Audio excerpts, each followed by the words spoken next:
맨 처음에 저희 아이가 장애라는 걸 알고 나만 이런 일이, 나만 괴로운 일이, 나만 이런 고통이 있다고 생각을 했는데 저도 죽고 싶은 생각을 4번씩이나 했어요. 그렇지만 같은 동료한테 아이가 문제를 일으키거나 학교 문제, 사회 문제 이런 여러 가지를 상담을 해봤을 때 오히려 많이 도움이 됐거든요.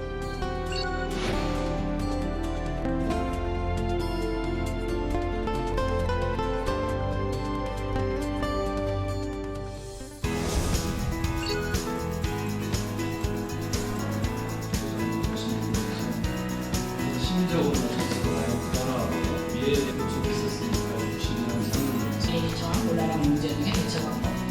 이 강의를 하면서 느꼈고 또 여러 강사.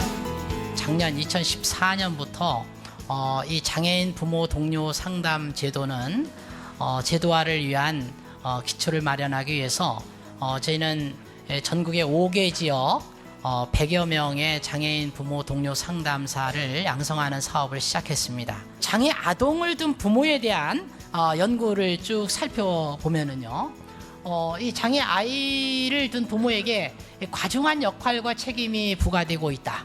어머니들 11분에 제가 1년 반에 걸쳐서 조사를 했었는데요. 결과는 그 장애인 어머니가 아이를 잘 키우고 그 문제를 해결한 어머니가 있으면 내가 저 어머니처럼 나도 아이를 키울 수 있겠다. 이런 롤 모델이 중요하다. 자신이 어려운 경험을 거쳐왔고 어렵게 아이를 키웠기 때문에 기존의 상담사보다 훨씬 더 효과적인 상담사로 일할 수 있겠다라고 생각을 해서 이 장애인 부모 동료 상담 사업이 시작된 거라고 생각을 합니다. 향후 앞으로 이 활성화하려면 교육 과정을 개발할 필요가 있고, 그 다음에 상담 실습 기관을 발굴하고, 그 다음에 장애인 부모 상담사 자격증을 교부하는 문제, 그 다음에 장애인 동료 상담사의 배치, 요 4가지가 굉장히 중요하다고 생각을 합니다. 그 다음에 이제 동료 상담의 전국 실시를 위해서는 정부의 시범 사업으로 시행될 필요가 있다.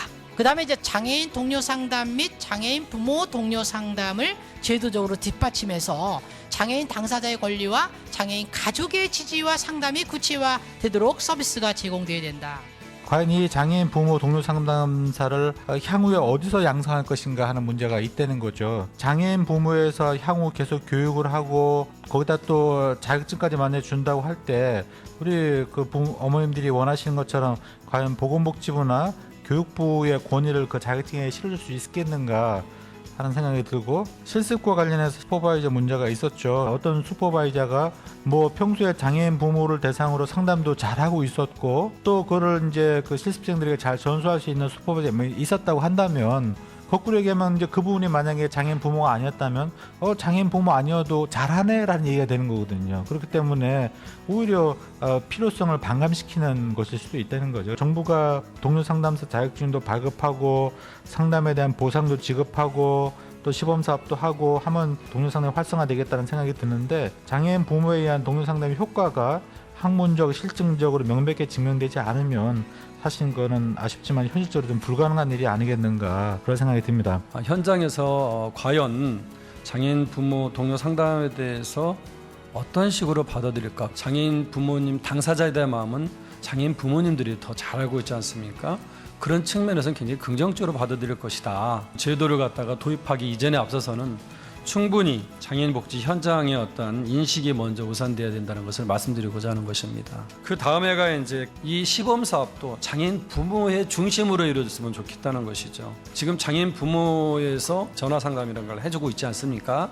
마찬가지로 시범 사업도 그런 측면에서 이루어지면은 보다 제도가 빨리 확립되지 않을까. 그래서 시범 사업은 장애인 부모의 각 지혜를 통해서 이루어지는 것이 바람직하다. 부모 동료 상담이라고 하는 걸 통해서 부모가 마음이 릴렉스가 되고 사회 통합 과정에서 그 사회에다 마음을 연다고 하는 것은 기본적으로 사회적 경제적인 활동을 갖다가 시작할 수가 있게 되고, 그러면서 긍정적 효과가 나타나는 거죠. 또 하나는 다른 분들과 대화와 상담을 통해서 그 거꾸로 여러분들 자체가 치유를 받고 있다는 거거든요. 기본적으로 이것을 갖다 수행을 해 나가야지만 전체적인 장애인 가족들에 대한, 그리고 그 안에 있는 중증장애 아이들에 대한 그 미래가 좀 더 발전할 수 있다. 정부도 이제 요 부모 대상 서비스의 필요성에 공감하고 있으면 이를 제도화하기 위해 노력을 하고 있는데, 예를 들면 11월 달 시행 예정인 발달장애인법 시행 규칙에 이제 동료 상담을 넣어서 제도화를 위한 기반을 마련한 상황이고요.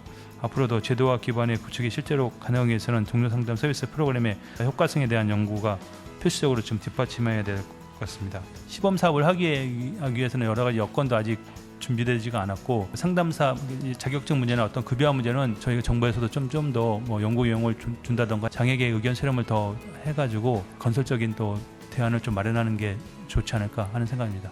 굉장히 힘든 어려운 상황에 있는 다른 장애장애 부모에도 좋은 말을 해주고 서로 응원해주고 지지해주고 우리는 한 곳에 어울려 다 같이 사는 공동체라는 생각을 느끼면서 서로 좋은 역할을 해줘야지라는 것이 굉장히 좋았다고 생각이 됩니다. 저희들이 교육을 통해서 상담 서비스라든지 상담의 그 기법들을 잘 배워서 동료 우리 장애인 부모뿐만이 아니라 다문화 가정에 있는 그런 장애인 부모들에 대해서도 저희들이 함께 포용해서 더불어 함께 살아갈 수 있는 그런 기회를 마련해 갔으면 좋겠어요. 사실은 장애 아이가 태어났을 때 밧줄을 잡고 싶은데 아무도 모르는 거예요. 그럴 때 이제 이러한 나이 많은 경험이 있는 부모들이 오셔서 이렇게 키웠으니까 이렇게 아이 잘 키울 수 있다 이런 말 한마디라도 해주셨으면 정말 희망이 보였을 건데, 그래서 저는 이 일이 정말 저희에게는 절실하기 때문에 지금 국가에서도 지원 좀 해주시고 해서 장애 부모들이 정말 희망을 가질 수 있는 하나의 계기가 됐으면 참 좋겠습니다.